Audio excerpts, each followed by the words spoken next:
1432వ సంవత్సరం నాటి ఒక మహల్.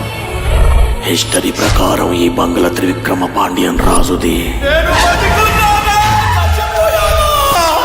అతడు బుద్ధిమంతుడు, గుణవంతుడు. 1000 సంవత్సరాల క్రితం నాటి ఒక దేవాలయం.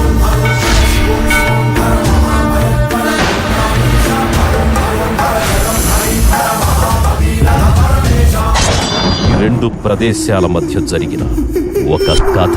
దరిద్రుడైన రాజుకో సాడిస్ట్ లక్షణం ఉంటుంది.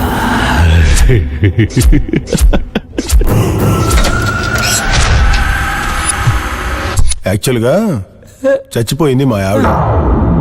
చచ్చి దెయ్యమైంది. నిజమా? ఏమే వీడు నువ్వు దెయ్యం చెప్తే నమ్మట్లా. వచ్చి కొంచెం భయపెట్టు. అంతా కన్ఫ్యూజన్ ఉంది సార్, కొంచెం క్లారిటీగా చెప్పండి.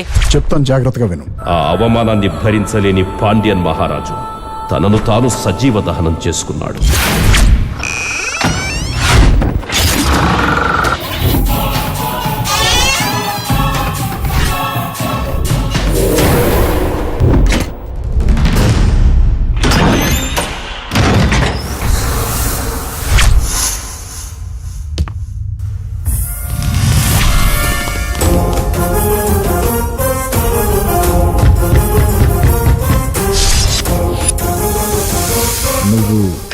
నేనే రాజుని, ఎప్పటికీ నేనే రాజుని.